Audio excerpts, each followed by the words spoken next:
Katara terus melatih pengendalian airnya. Namun walaupun sudah mendapat arahan dari sang avatar, Katara tetap saja belum bisa fokus mengumpulkan energi di dalam jiwanya. Kini mereka harus melanjutkan perjalanan mereka menuju ke Omasu, tempat terbaik di negara tanah. Lalu sampailah mereka di kerajaan Omasu. Tapi penjagaan di gerbang Omasu sangat ketat sekali. Mereka pun harus memikirkan cara untuk masuk ke dalam sana. Dan tepat sekali ada orang baik menawarkan mereka tumpangan, lalu memberikan sedikit penyamaran kepada Aang dan kawan-kawan. Dengan sedikit akting, akhirnya mereka berhasil masuk ke dalam sana. Dan gerbang yang dikawal oleh pengendali tanah pun terbuka. Di sini adalah pusat perekonomian negara tanah. Sokka pun tak menyangka masih ada tempat seperti ini setelah peperangan. Aang kembali melihat orang yang ia kira pengendali udara tadi. Dan setelah bertemu dari dekat, ternyata itu adalah warga Omasu yang menggunakan kursi terbang. Namun secara mengejutkan muncul sebuah ledakan besar. Asap tebal menyelimuti dan Aang langsung menggunakan kekuatan pengendalian udaranya untuk menyingkirkan asap yang tebal. Dan Katara memadamkan api dengan pengendalian airnya. Salah seorang warga pun langsung datang menjemput Aang dan teman-temannya. Bapak tua ini adalah Sai, seorang ahli teknik satu-satunya di sini.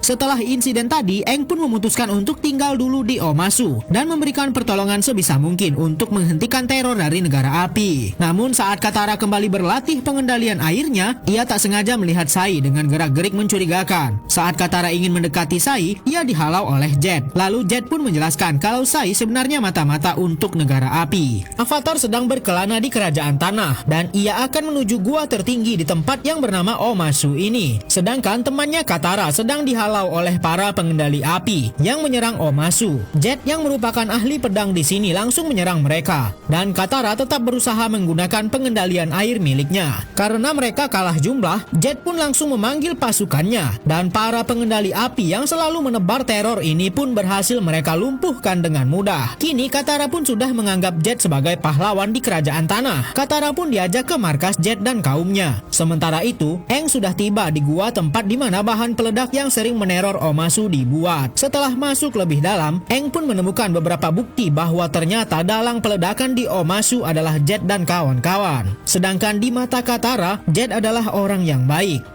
Di tempat ini juga sudah tiba Zuko bersama pamannya yang terus-terusan memburu Avatar tanpa henti. Aang pun langsung memberitahukan Sokka kalau ternyata bukan negara api yang menjadi dalang peledakan di Omasu. Tapi saat Katara pulang, ia tak percaya kalau Jet adalah orang jahat, sebab Jet sudah mengalahkan pengendali api. Sokka pun sangat marah dan meminta Katara membuktikannya. Katara pun langsung menemui kembali Jet dan ternyata Jet mengakui bahwa ia adalah dalang teror ledakan di sini dengan alasan mencari keadilan. Dan sekarang komplotannya sedang menjebak Sai, bapak tua yang sudah menampung Katara dan Aang di Omasu. Kini koper yang dibawa oleh Sai adalah bahan peledak karena sudah ditukar oleh komplotan Jet. Akhirnya Katara pun mempercayai perkataan Aang dan mereka akan menghentikan aksi Jet. Namun saat mereka akan bergerak, Zuko malah datang menghalangi mereka. Namun kali ini Aang sendiri yang akan menghadapi Zuko. Avatar menggunakan pengendalian udara untuk melempar piring-piring ke wajah Zuko. Di sini Zuko tidak bisa menggunakan kekuatan pengendalian api miliknya, sebab jika sedikit saja ia mengeluarkan api, maka ia akan ditangkap. Sehingga mereka pun hanya bertarung menggunakan tangan kosong di tengah pasar. Sementara itu, Katara dan Sokka berusaha untuk mencapai puncak Omasu, sebab bapak tua ini sudah dijebak dan koper yang dibawanya adalah bom. Di atas pohon penjahat di Omasu sudah siap untuk meledakannya.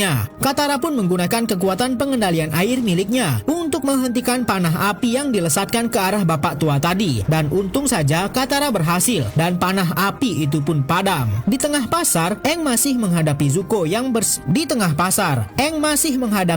yang terus bersikeras ingin menangkapnya. Namun Zuko malah tak bisa mengendalikan emosinya dan Aang langsung dengan sigap memadamkan api yang dibuat oleh Zuko. Paman Zuko memintanya untuk segera pergi sebab petugas keamanan pengendali tanah sudah siap untuk menangkap siapapun pengendali api yang berkeliaran di negara tanah. Paman Zuko pun menggunakan kekuatannya untuk mengalihkan perhatian para penjaga, sehingga Zuko punya waktu untuk kabur dari Omasu. Pangeran Zuko pun berhasil keluar sebelum semua gerbang di Omasu tertutup. Aang yang sedang memadamkan api pun juga malah tertangkap oleh para penjaga pengendali tanah. Sedangkan Katara dan Sokka sedang menginterogasi Sai yang ternyata menjadi kaki tangan negara api di Omasu. Namun Sai mengatakan mengatakan kalau dirinya terpaksa melakukan itu semua demi melindungi Omasu dari serangan negara api. Saat para prajurit negara tanah akan menuju penjara, salah satu dari mereka mendapat serangan dan ternyata itu adalah serangan dari Zuko. Demi menyelamatkan Paman Iroh yang masih terkurung bersama Aang, Katara dan Sokka pun berencana untuk menyelamatkan Aang. Namun Sai mengatakan hanya ada satu jalan untuk menuju penjara kerajaan tanpa melewati penjaga. Tapi jalan itu sangat angker dan mengerikan. Demi menyelamatkan Aang, Katara dan Sokka siap melewati jalan sesulit apapun. Jenderal Iroh pun akan dibawa ke Parit, tempat di mana semua tahanan harus menjalani kerja paksa. Tapi Aang malah dibawa ke tempat lain oleh prajurit. Ternyata Aang dibawa menghadap sang raja di Omasu. Saat melihat Aang, Raja Omasu tampak sangat bersemangat. Namun sang raja seperti sangat mengenali Aang. Dan ternyata Aang pun sadar kalau raja di depan matanya ini adalah teman masa kecilnya 100 tahun lalu. Raja Bumi heran kenapa Aang masih terlihat sama seperti 100 tahun lalu. Lalu Aang pun diberikan jamuan yang cukup mewah oleh semua anggota kerajaan tanah. Tapi sepertinya obrolan Raja Bumi dan Aang kali ini kurang baik. Sebab Raja Bumi ternyata sangat marah dengan Aang yang sudah hilang selama 100 tahun. Dan melewati perang besar yang dimana kekuatan Avatar sangat dibutuhkan. Sementara itu Sokka dan Katara pun siap untuk menyelamatkan Aang. Dan mereka akan masuk ke dalam gua paling keramat di Omasu. Namun saat mereka masuk ada beberapa kelompok orang sedang bernyanyi-nyanyi di dalam gua keramat ini. Sokka pun malah mendekat orang itu dan ikut bernyanyi. Avatar tampak sangat ketakutan saat Raja Negara Tanah ini memarahinya karena sudah menghilang selama 100 tahun dan melewati semua perang yang sangat besar. Aang menjadi tahanan di Negara Tanah bersama Paman Iroh. Namun Paman Iroh mendapat perlakuan yang sangat buruk dari para prajurit sebab mereka semua menyimpan dendam yang sangat besar dengan semua orang dari Negara Api. Saat akan melanjutkan perjalanan, Paman Iroh meninggalkan jejak karena yakin Zuko akan menyelamatkannya. Dan benar sekali, Zuko berhasil menyamar dan menyelinap masuk ke dalam penjara Negara Tanah. Namun ia baru mendapat kabar kalau pamannya sudah dibawa ke Parit, tempat di mana tahanan akan menjalani kerja paksa. Zuko pun langsung cepat-cepat mencari jalan ke Parit dan ternyata jejak yang ditinggalkan oleh pamannya berhasil ditemukannya. Sementara itu, Katara dan Sokka masih mencari jalan terbaik untuk menyelamatkan Aang. Mereka pun sangat nekat dengan melewati terowongan paling mengerikan di Omasu ini. Jalan sangat gelap, namun Sokka menyadari sesuatu, kalau di dalam gua ini ada batu yang sangat berkilau. Sokka yakin kalau cahaya ini akan mengantarkan mereka ke ujung terowongan. Namun Katara tak percaya dan mereka malah bertengkar di dalam gua ini. Sedangkan Aang benar-benar butuh pertolongan sebab Raja Negara Tanah kini sangat marah dengan Aang dan terus memberikan pelajaran kepada Aang walaupun Raja Tanah ini sebenarnya teman Aang 100 tahun lalu. Aang terus-terusan diserang dengan batu-batu hijau yang menjebaknya. Raja Bumi mengatakan itu belum sebanding dengan sulitnya peperangan selama 100 tahun saat Aang menghilang. Katara dan Sokka pun sudah mulai damai dan mereka terus mengikuti cahaya di terowongan ini. Namun yang mereka temui malah jalan buntu. Barulah mereka sadar kalau cahaya terang itu bukanlah petunjuk. Tapi saat mereka mencari jalan lain, Katara dan Sokka malah bertemu dengan hewan raksasa di terowongan ini. Aang pun dibawa pergi oleh Raja Tanah ke suatu ruangan yang sangat luas seperti arena pertarungan. Dan ternyata Raja Tanah menantang Aang untuk melawan dirinya sampai mati. Tentu saja Aang kaget sebab tak mungkin ia melawan seorang raja yang merupakan temannya sendiri. Tapi tampaknya Raja Bumi serius dengan perkataannya. Raja pengendali tanah menantang Avatar untuk bertarung melawannya. Raja Tanah ingin memberikan pelajaran kepada Avatar karena sudah menghilang selama 100 tahun saat dunia membutuhkannya. Aang sebenarnya tidak mau melawan sang raja karena Raja Bumi adalah temannya sendiri. Namun tampaknya Raja Bumi benar-benar ingin memberikan pelajaran kepada Aang. Hanya dengan sedikit goyangan kaki, Bumi membuat Aang terhisap oleh tanah.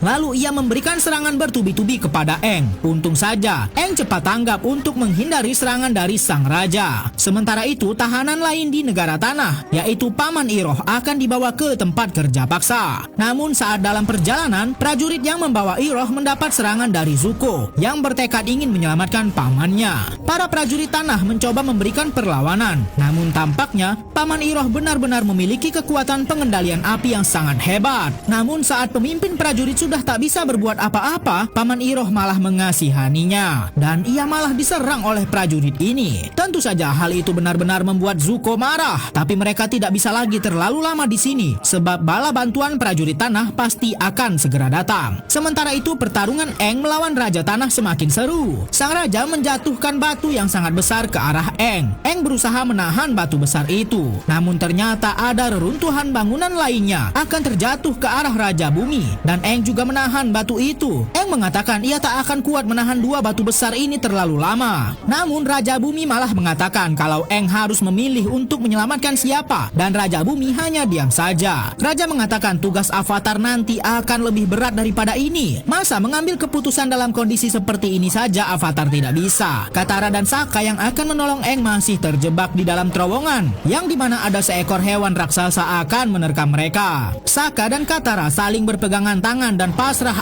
akan diterkam. Namun hewan itu malah diam saja. Ternyata hewan di depan mereka buta dan peka terhadap rasa cinta yang terpancar dalam jiwa Sokka dan Katara. Akhirnya dengan penuh kelembutan, Sokka meminta petunjuk oleh hewan penunggu terowongan ini agar mereka bisa menemukan Aang secepatnya. Akhirnya, Sokka dan Katara pun berhasil menemukan Aang yang sedang kesulitan. Dengan bantuan Katara, Sokka langsung menyelamatkan sang raja, sehingga Aang bisa menjatuhkan batu yang sudah ia tahan dengan kekuatan pengendalian udaranya. Namun Raja Bumi malah sangat marah karena menganggap Aang curang. Tapi perkataan Aang tentang temanlah yang bisa membantu menyelamatkan dunia membuat Raja Bumi tertegun. Apalagi ternyata Aang masih menyimpan batu pemberian bumi sejak mereka masih kecil. Kini Raja Bumi pun sadar kalau Aang sebenarnya benar-benar ingin menyelamatkan dunia ini. Raja Bumi pun segera memperkuat pertahanan Omasu, sebab negara api sudah dalam perjalanan untuk melakukan serangan kepada mereka. Dan Raja pun mempersilahkan Aang untuk pergi melanjutkan petualangannya. Zuko dan pamannya pun juga sudah berhasil kabur dari Omasu dan akan melanjutkan misi mereka menangkap Avatar.